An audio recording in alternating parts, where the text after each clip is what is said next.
వేదిక టీవీ. బోరబండ పాఠశాలలోని ఒక విద్యార్థినిపై టీచర్ తన ఇష్టానుసారం ప్రవర్తిస్తే ప్రతి చిన్న విషయాన్ని కూడా తన మీదే చెప్పేసి కంప్లైంట్ చేసి తను కొట్టడం అనేది చేస్తున్న. ఒకసారి వాళ్ళైతే ప్రస్తుతం కలెక్టరేట్కి అయితే వచ్చారు కంప్లైంట్ ఇవ్వడం కోసం.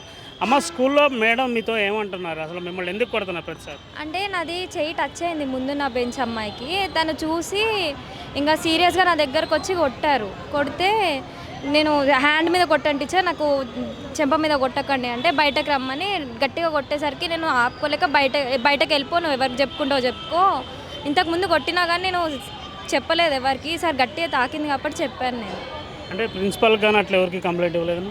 ఇవ్వలేదు. అప్పటికి ఇంకా స్టాఫ్ ఎవ్వరు రాలేదు, మాకు స్పెషల్ క్లాసెస్ జరుగుతున్నాయి. అంటే స్పెషల్ క్లాసెస్ జరుగుతుంటే ఆ టైంలో నువ్వు చేసిన చిన్న తప్పుకి బయటికి పిలిచి కొట్టారు.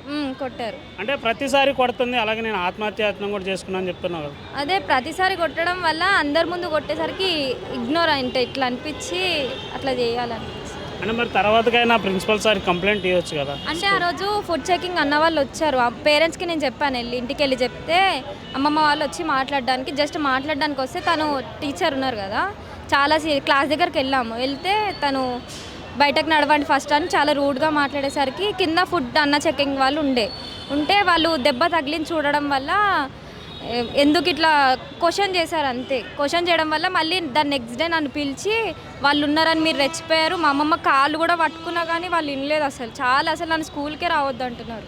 అంటే అమ్మమ్మ అంటే మీ పేరెంట్స్? మీ అమ్మ పేరెంట్స్ అమ్మమ్మ. అమ్మ నాన్న లేరు? లేదు, పేరెంట్స్ లేరు. అంటే ఇప్పుడు ఎన్ని రోజుల నుంచి మేడం నేను టార్గెట్ చేస్తున్నారు? చాలా రోజుల నుంచి టార్గెట్ చేస్తున్నారు, చాలాసార్లు కొట్టారు కానీ నేను ఎవరికి చెప్పలేదు. అంటే పోలీస్ కంప్లైంట్ కానీ అట్లా మేడం ఇట్లా టార్చర్ పెడుతున్నారు కంప్లైంట్? ఏం ఇవ్వలేదు, భయం వేసి ఇంకా ఇట్లా ఎందుకులే అనేసి ఇవ్వలేదు ఎవరికి. నేను వెళ్ళానండి, తర్వాత నన్ను రమ్మన్నారు ఈ పిల్లని తీసుకెళ్ళిపోతాకి. వెళ్తే నేను ఇళ్ళల్లో పని చేసుకుంటాను. వెళ్ళాక పిల్లని కాళ్ళు కట్టుకున్నానండి. వెళ్ళి అమ్మ నా బిడ్డ తప్పు చేసింది, నేనైతే చదువు లేదు, చదువు ఉన్న వాళ్ళు మీరు కూడా కొద్దిగా ఆలోచించండి అమ్మంటే అస్సలు ఆలోచించేది ఏమి లేదు. ముందు పిల్లల్ని తీసుకొని బయటకు పోవాలండి. మెంటల్ దానికి తీసుకొని వెళ్ళి ఎక్కడ చూపించుకుంటా ఎవరు తీసుకొచ్చుకుంటా తెచ్చుకున్నది తెచ్చుకున్నా సీఎం తెలుసు వాళ్ళకి తెలుసు నాకు అన్నది. సరే అమ్మని మేము వచ్చేసి ఆవిడ ఒక్కతేనండి, ఆవిడే కనవ నలుగురు అన్నారు ఈ పిల్ల వద్దు మన స్కూల్లో ఈ పిల్ల ఉంటే అందరూ పాడైపోతారు అంది. అమ్మ ఏం చేసిందమ్మ, తల్లి లేని పిల్ల కదా, తండ్రి తల్లి లేని వాళ్ళు అమ్మ నా దగ్గర పెరుగుతున్నారని ఎంతో బతిలాడారండి. అస్సలు లేదు నా మాట. ఈయనపోదాడికి మా అబ్బాయి వచ్చి తెల్లారిపోతుంది, మా అబ్బాయి వాళ్ళు డ్యూటీ నుంచి వచ్చారండి, పని చేసుకుంటాం కదండి కూలి పని వాళ్ళం కదా, వచ్చి ఎందుకన్నదా ఉండు నేను వెళ్తానని కుర్రోడు తీసుకొని వెళ్ళాడు. ఆ ఊరికి అబ్బాయి ప్రెసిడెంట్ అక్కడ. అంటే పాపను ఇబ్బంది పెడుతున్నారని పోలీసులు కానీ అట్లా ఏం కంప్లైంట్ ఏమి ఇవ్వలేదండి. మేము ఇక్కడ తీసుకోము, డిఓ దగ్గరికి వెళ్ళండి అని చెప్పారు. డిఓ దగ్గరికి వెళ్ళారు అని చెప్పారు. అంటే ఇప్పుడు ప్రిన్సిపల్ గాని మరి ఏం మాట్లాడలేదు? అసలు టీచర్ పేరు ఏంది, ఏ స్కూల్ ఎక్కడ? నాట్కో గవర్నమెంట్ హై స్కూల్, సాయిత్రి బోరబండ. మరి ప్రిన్సిపల్ సార్ ఇట్లా నన్ను టార్చర్ పెడుతున్నారని చెప్పినా కానీ ఏం పట్టించుకోలేదు? లేదు, డిఓ దగ్గరికి వెళ్ళండి వాళ్ళే చూసుకుంటారు అని చెప్పారు. అంటే ఇప్పుడు ప్రస్తుతం అయితే కలెక్టరేట్లో అయితే కంప్లైంట్ ఇవ్వడానికి వచ్చారు. మరి మీ దగ్గరలో అంటే స్కూల్కి సంబంధించి యాజమాన్యం కానీ వాళ్ళు కానీ అంటే వేరే పిల్లలు కూడా చెప్పట్లేదు ఇట్లా మమ్మల్ని టీచర్ టార్చర్ పెడుతున్నట్లు? భయపెడుతున్నారండి పిల్లలు. భయపెడితే ఏం చెప్తారండి? మేమైనా అంతే కదా బాబు. ఇప్పుడు మిమ్మల్ని చూస్తే మాకే భయం వచ్చింది. మరి నేను పెద్దదాన్నే మీకంట, మిమ్మల్ని చూస్తే నాకు భయం వచ్చిందండి. మరి అలాగా ఏం చెప్తారండి పిల్లలు? టీచర్ ఏం చెప్పమంటే అదే చెప్తున్నారు ఆ పిల్లలు కాడ, ఇంకేం చెప్తారండి? మళ్ళీ మేము వెళ్ళి మాట్లాడినా కానీ సెక్షన్ 303 ప్రకారం పేరెంట్స్ వచ్చి అడిగితే జైలు శిక్ష అని చెప్తున్నారు. ఈ మ్యాటర్ అనేది ప్రేయర్లో కూడా అనౌన్స్ చేశారు.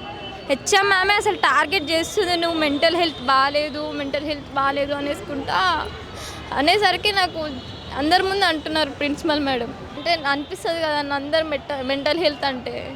మరి ఇప్పుడు స్కూల్లోకి వెళ్తుందండి, ఇప్పుడు అందరూ ఏమంటారు నీకు మెంటల్ అంట కదా అని అడుగుతారు కదా ఎవరో ఒకళ్ళు. అందుకనమాట, అందుకు భయం వేసి మేము అందుకే పనికి కూడా వెళ్తాం మానేసానండి ఇళ్ళల్లో పనికి ఈ పిల్లల గురించి. పాప అట్లా చేసినప్పుడు మరి ఏం చెప్పా? పాప జాగ్రత్తగా ఉండాలి కదా పాప విషయంలో, ఎవరు లేనప్పుడు ఇట్లా ప్రిన్సిపల్ ఇబ్బంది పెడతాం, పోలీస్ కంప్లైంట్ చేయొచ్చు కమ్మా ఒకసారి. వెళ్తే తీసుకోలేదు కదా బాబు వాళ్ళు. ఇదిగో ఏదో కాగితం రాసి ఇచ్చారు, ఇంకా హాస్పిటల్కి వెళ్ళమన్నారు. వెళ్తే అక్కడ ఏమో హాస్పిటల్ మందులు ఇచ్చారు అంతే అండి, ఇంకేం చేయలేదు. అమ్మ, నీ ఒక్కదాని విషయంలో అట్లా ఉంటారా లేదా మిగిలిన స్టూడెంట్స్ అట్లే టార్చర్ చేస్తారు? అందరిని అలాగే టార్చర్ చేశారు కానీ ఎవరు చెప్పుకోలేరు. నేను ఒక్కదాన్నే బయటకు వచ్చాను, నేను అందరినీ కొడతారు, ఎవరు చెప్పుకోరు. బయటకు లేకపోతే నేను అసలు రాకపోదును. ఇంతకు ముందు కొట్టినా నేను అసలు ఎవరికి చెప్పలేదు. అంటే ప్రతి చిన్న విషయానికి నిన్నే నన్నే టార్గెట్ చేస్తారు టీచర్ అయితే. అయితే ఈ విషయానికి సంబంధించి ఆ ఫుడ్ ఇన్ఫెక్షన్ కోసం వెళ్ళిన బీఆర్ఎస్ నాయకులు అయితే అక్కడికి వెళ్ళినప్పుడు ఈ సంఘటన అనేది బయటపడింది. వాళ్ళు మనతో ఉన్నారు, ఒకసారి అడుగుదాం.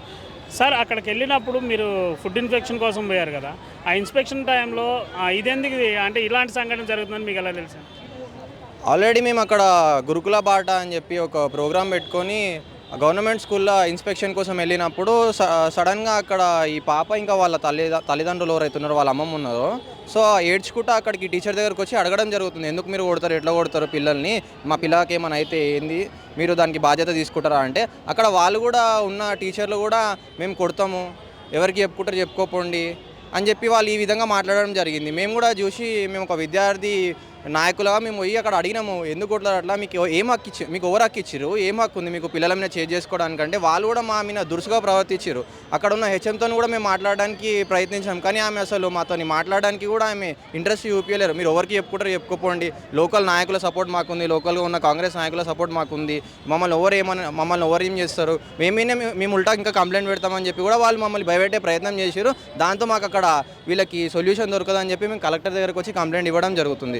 ఈరోజు పైన ఇప్పుడు ఆల్రెడీ కంప్లైంట్ కూడా మేము తీసుకొచ్చాము, లెటర్ నోట్ చేసుకొని, అది ఇప్పుడే కలెక్టర్ దగ్గరికి వెళ్ళి మేము సబ్మిట్ చేసి కిందికి వస్తాము.